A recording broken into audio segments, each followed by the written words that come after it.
Hey beautiful souls, Duit, agus Fáilte Hello and Welcome, my charas, my friends, to this amazing video / podcast on the old traditional Irish ways of mourning. I probably got that mixed around. I'll have the title fixed. And weaving a bit of the Celtic gods and goddesses in also. And a little bit about bereavement, a little bit of weaving my story in there at the end. But before we start, I did hand make this candle for us and for our loved ones that we have lost. I am going to light it for us now in a minute. I'm going to also play some of the heart-chakra frequency, maybe a little bit of drumming, and then at the end I will share my own keening song that I did do for us. I wanted to be a sacred container, a space where you can come and have a sacred space of remembrance for your grief, for your loved one. So this is the candle that I did make. It is a little kind of a ghost shape. I do like using this one for my ancestors. I will turn it around in a minute. I do also have some herbs there. We have a little bit of lavender for peace. We have a bit of rosemary there for remembrance. And we have a little bit of rose petals for love. So I've also inscribed the candle for peace, for healing, for remembrance, for love, for grief, and also a little petition for the same thing. So join me now in a moment for this old Irish mourning traditions.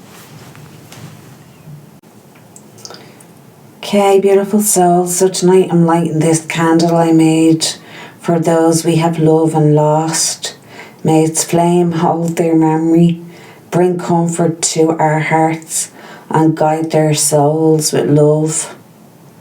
As I light this flame, I honour the grief, the love and the connection that never fades.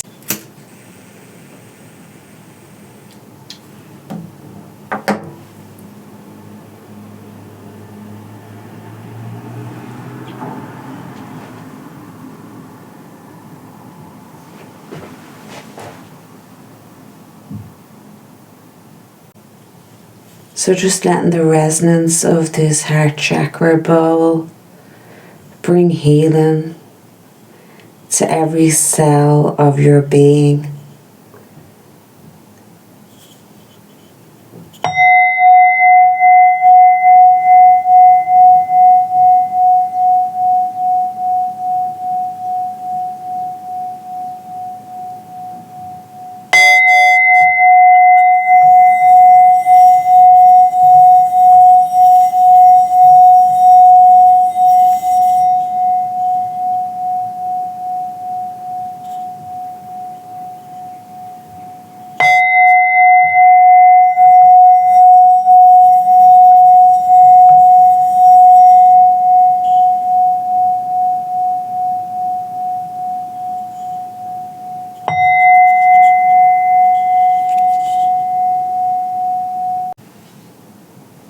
I'm just going to do a little bit of drumming here.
So welcome to this video on the old Irish traditions of mourning. So we are going to start off with the band Chaoineadh, which is a kneeling woman in Irish. We are also going to move into some of the other traditions, the traditions of the kneeling woman, some of the traditions around the wake, some of the customs, but my intention is to hold space for grief here as something sacred, not as something to be fixed. So with that said, we will get on with video/podcast. So first of all, we'll get into what is keening. So keening is singing, it's a song, it's a lament, it's a prayer, praising the goodness of the deceased person, their life. There was never anything bad sang or spoken or said about the deceased. It was always their good qualities and the good memories. So, grieving for the dead, they were also grieving for their own dead as well as the people they were singing for. Sometimes there were professional keeners, and these women would be sought from around the country, and then other times it was local women in that village that would do the keening. So they sang, they chanted, they keened, they done these wails, these cries, they improvised poetry and spoken word, vocalised the grief that the family couldn't yet express.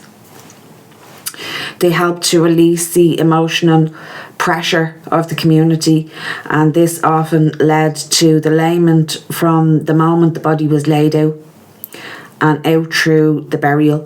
So the moment the body would start to be getting laid out and dressed is when the keening would start. It was important because it created a ritual container for the grief. It was a safe, sacred emotional release. It helped also guide the soul over onto the other world with sound. It honoured the person's life through this praise, this poetry.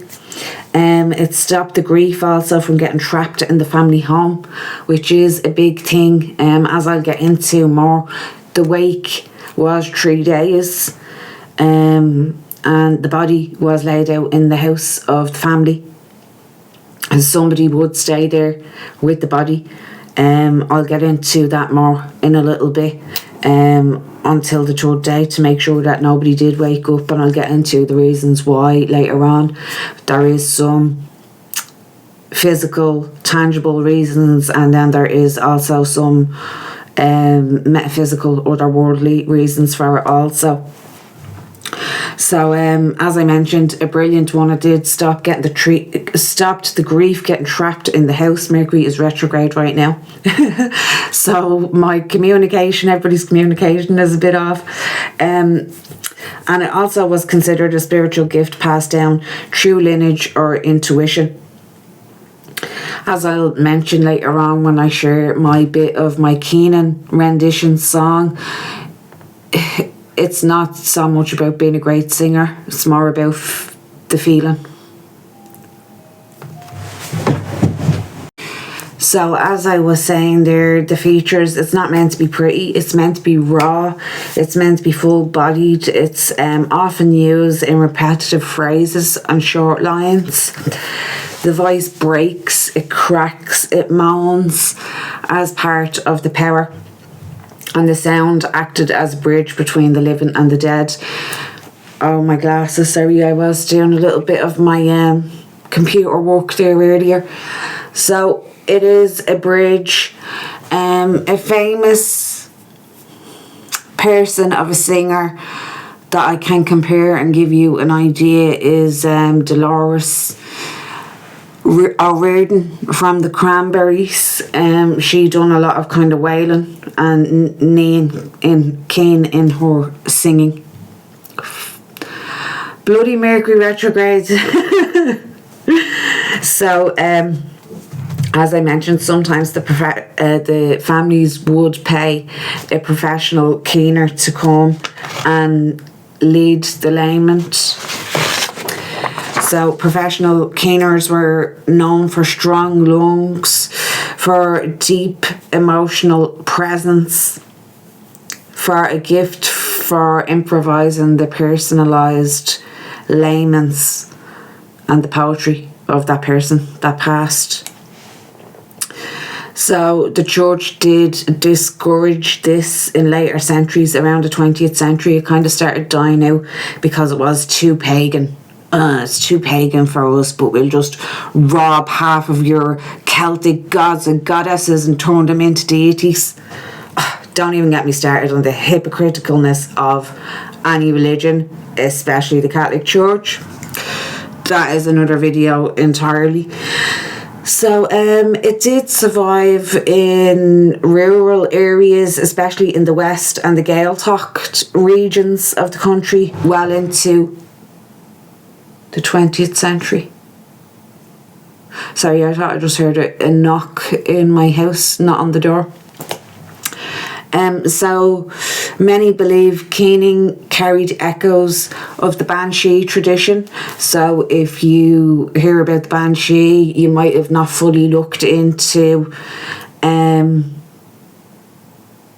the traditions linked in with the Banshee. She does appear around death, and her cries is wails of helping the soul pass over to the other world.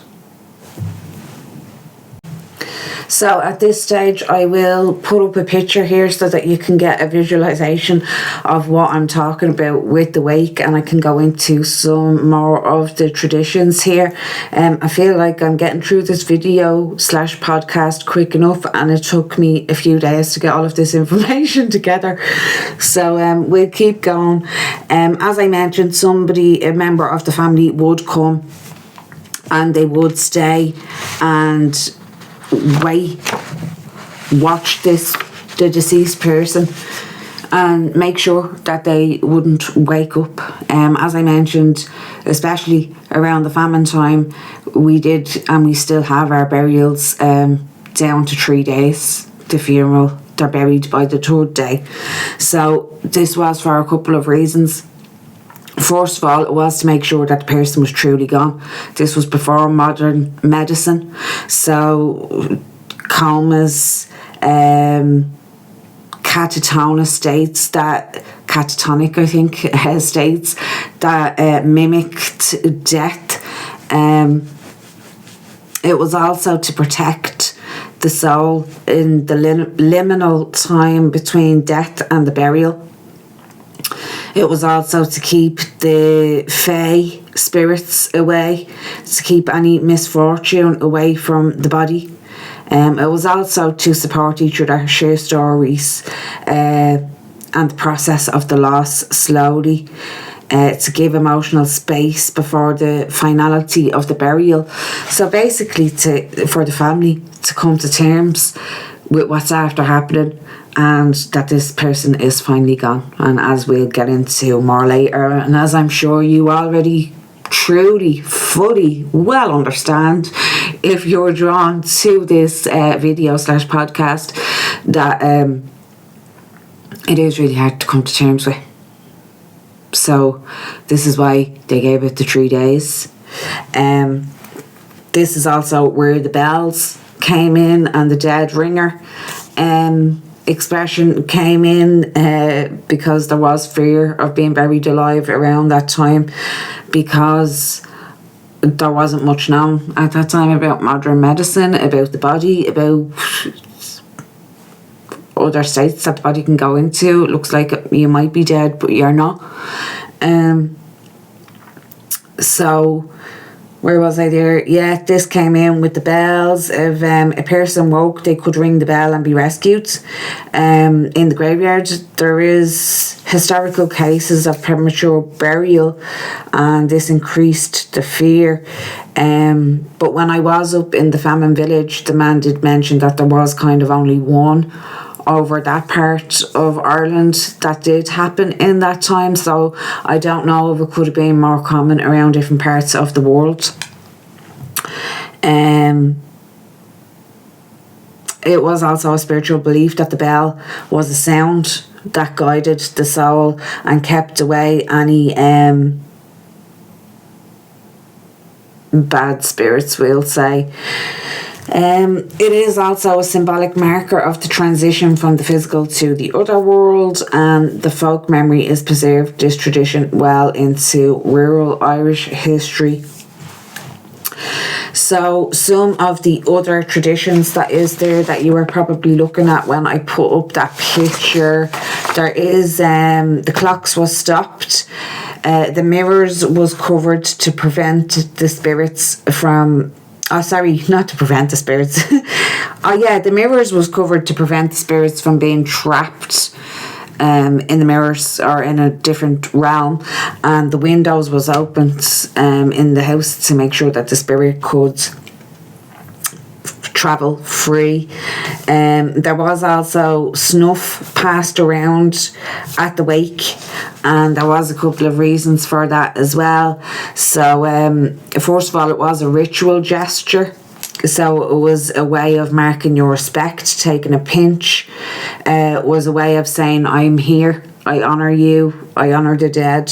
It was a physical act to mark your presence when there was no words, because as we know, sometimes there's no words and sometimes people say stupid shit as well. Maybe it's not their fault, but it's not what we want to hear at that time. So this was a way of doing it without getting into that. It was also a way for the community to bond together. Everyone took part, whether they were rich or poor, creating this moment, shared solidarity and a sense of kingship in the village. It also was hospitality from the family. Snuff was offered at the same time as food or tea as part of the wake's atmosphere and welcome and support. And also the practical reasons was this was before embalming. So as you can imagine, after 3 days there would be a bit of a smell starting to happen off the body, so this masks the smell, clears the nose, and it also kept people alert during these overnight vigils of staying awake and watching the deceased. It was also a way of spiritual protection. Stimulating the senses was believed to keep people grounded during the liminal time between life and death, and it was a small ritual act to ward off mischief or unsettled energies. So it was also placed sometimes on the actual deceased on a plate quite similar to the candle plate that we had there at the start of the video, and this ensured that everyone only took a small pinch, kept it symbolic, respectful, and prevented overuse, because you could get addicted to it. There wasn't much of it around back in the day. It did only come out at funerals, basically. So that was a good way of keeping it there. And there was also Poitín, which is the Irish version of Moonshine. This was outlawed at this time, but it was an act of rebellion, and it was a sacred drink to the Irish. This was also handed out at the wakes, and was brewed in many ways. If you are ever over in Ireland, do go and visit the Famine Village, and also go and visit the Ulster Folk Museum, as they also have amazing stuff up there. when we went for Samhain. They had different cottages. We missed the cabbage reading one because we got up too late, but we did find the Mourning one, and it was the exact same as the one up in the Famine Village with all of these traditions. So yeah, just as I mentioned there, the Poitín, I wrote down that it also celebrated the life of the departed. It was the water of life, the Ishke. It did trace back to the 6th century with the monks, and as I said, it was illegal for centuries during the British rule, but it was a sign of resistance and culture and pride. It is now legal, it is proud, it is celebrated today in Ireland. Also wanted to mention in other mourning customs, sin eater was a person that consumed the food placed on the body, symbolically taking the deceased's sins to ensure peaceful passage to the afterlife. So before we move on, I did just want to mention that the old Irish death traditions, the way of grieving openly, communally, with sound, were present. It did always really hit me deeply because my own grief journey, it felt nothing like that. It felt private, it felt silent, and at times it felt fucking overwhelming. And also I wanted to mention the visits to the Famine Village and the Ulster Folk Museum. Seeing the wake setups, they really hit me emotionally as well, because I remembered death used to be held as a community. And when I stood at the wake house, I felt something shift, like a memory, and I thought my own losses. I thought how different it feels now and how alone grief can actually be in the modern world, especially in the Western part of the world, as I was mentioning in that first video if you followed along. Yeah, so it can feel different in the modern world.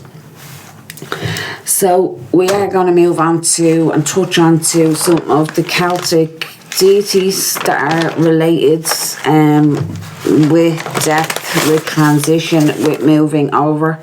The Celts of Ireland believe that the soul is eternal and that death is one step into a different plane of existence and the other world. And I'm not saying this because I know it's not going to take away the pain of losing somebody physically. I know that we're not going to see them again in this physical lifetime, and that's fucking shit. It really, really, really fucking is. And they do say grief is love with nowhere to go. But they did see it differently in the Celtic mythology, in the old traditions. And it is also in Celtic lore that the barriers between worlds are not always solid, especially around Samhain. So we do have the Morrigan, which is one of the amazing, powerful Celtic goddesses that I have been working with for a good while now. She is the goddess of war, the crown of war. She does have 3 aspects, like the triple goddess of Hecate, which is another powerful deity goddess that I work with. I would call them liminal. I can't talk because of Mercury retrograde. Liminal deities that work in that in between, in that lower world space. So Morrigan, life, death, rebirth. She also governs sovereignty. She guides souls through endings, personal transformation, which she helped me and still is, that I'm working with her, with my power into my pain, into power. Yeah. So we also have Dun, is the god of the dead, the keeper of Tech Dun, the house of Dun, representing ancestral resting place, the symbol of continuity, the ancestors. And then we also have the banshee, the woman of the mound, the ancestral messenger. Her cry is a keen, a giving, a grief, a voice. Love, mourning. And then we also have Bel, which is the god of fire, purification, healing. It supports souls crossing the veil, the light, the symbol of light and darkness, and also hope. So if you also would like to honour anybody that is past, and if you are grieving, you can feel free to listen to the rendition of the King song at the end, and you can also feel free to just drop a candle emoji below and know that your grief is witnessed, is felt, is held as something sacred and not something to be fixed.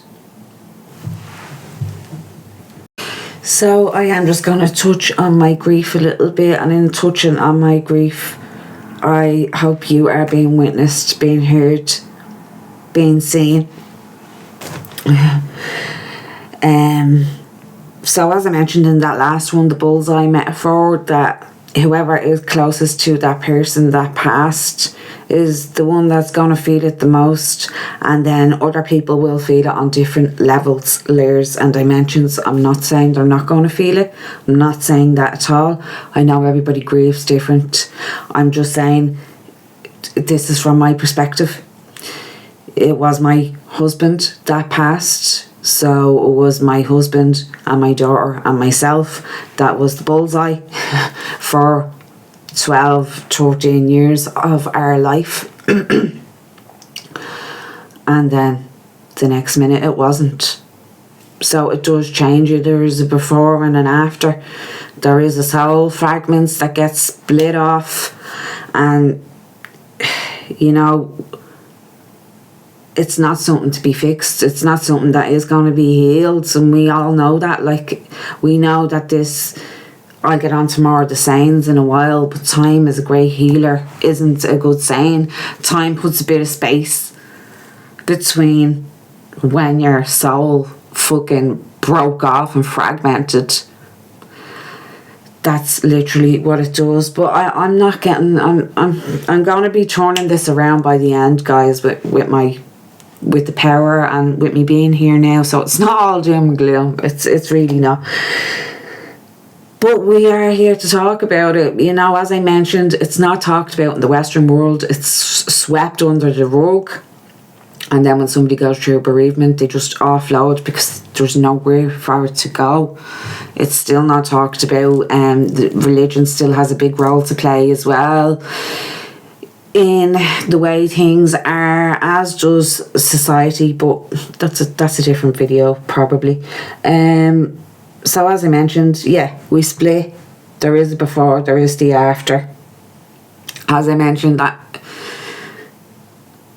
it is still one of the hardest things, as I mentioned, because we're still going through it, like, but it's after putting a bit of time between it. And sorry, I just need to stop for a second. Okay, I think it's time to get another cup of tea in a minute, and then we can continue on with the video. But you know, as I mentioned, it is one of the hardest things I've had to go through. I've been through so much shit and trauma in this lifetime. I've been through abuse when I was younger. I've been through domestic violence, as I mentioned. I've eating disorders, addiction, self-harm, unaliving attempts, narcissistic conditioning, and all of that. I've had to pull myself back out and recreate myself as a different version, call them parts of myself home. And just like the loss and the bereavement of my late husband was one of the hardest things out of all of them that I've went through. It really, really was, but it's framed me now for who I am now. The space I can hold. Also, the things people say when you're grieving isn't the best. I know, I'm not blaming them, but if you can't say stuff that isn't going to help, just don't say it. A lot of the time, as you know, people just need a bit of space held for them when they're grieving. They don't need their grief directed. They don't need a timeline for it. They don't need to be told stupid sayings like, time's a great healer.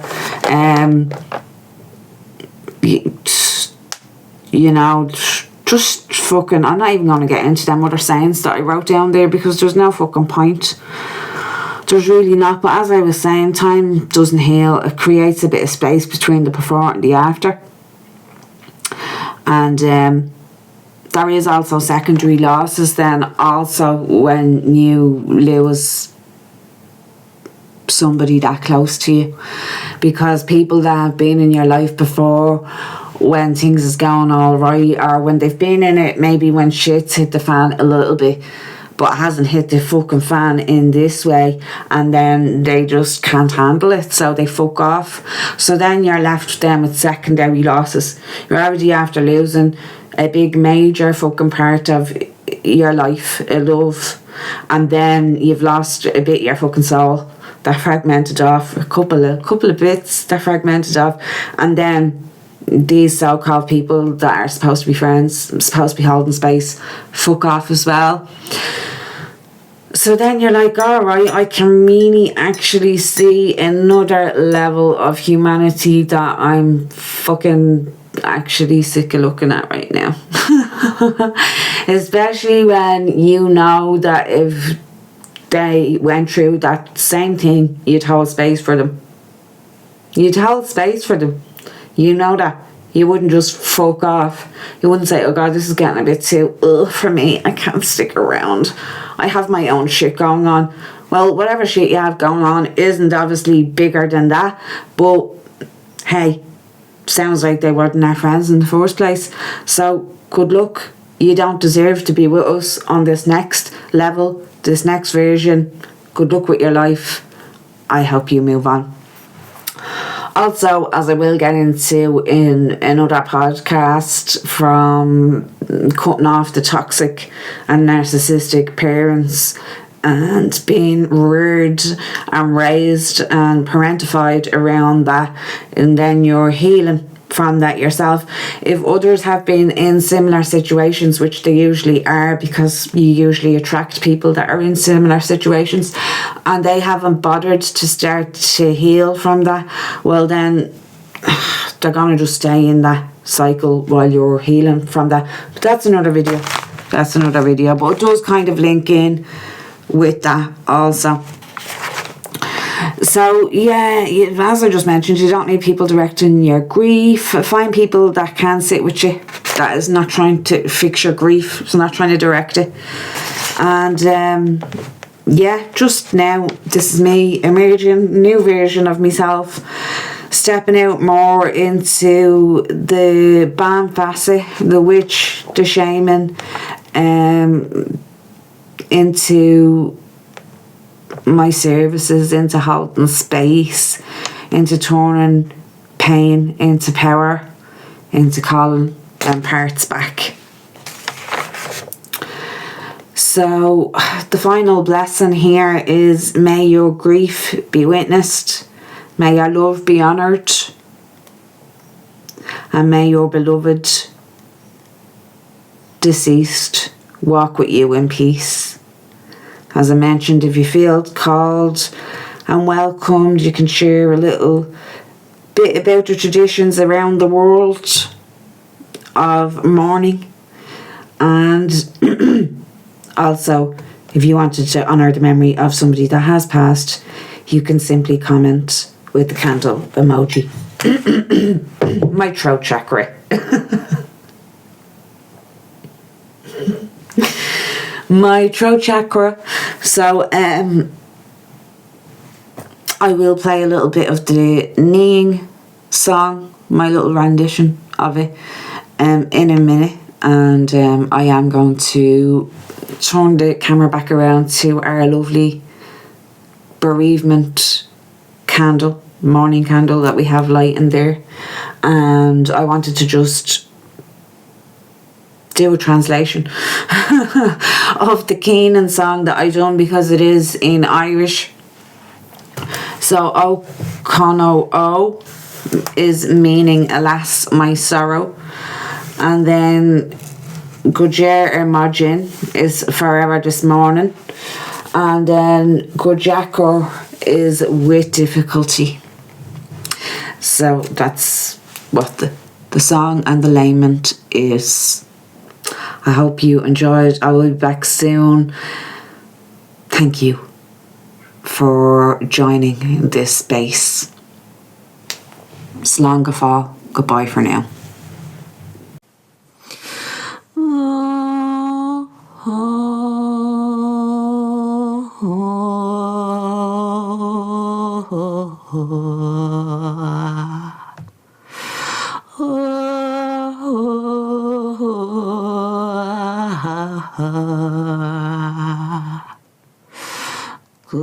Gujar Majin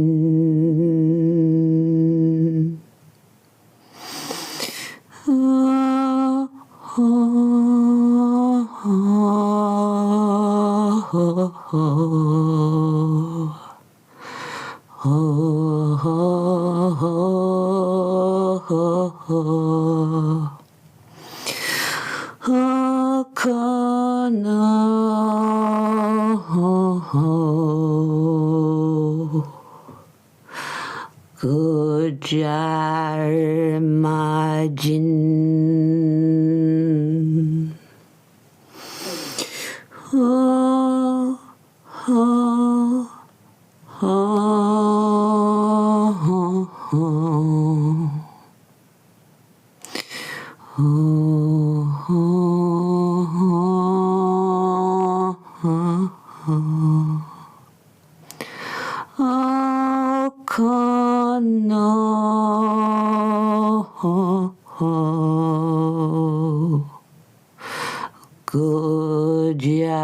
Gujakar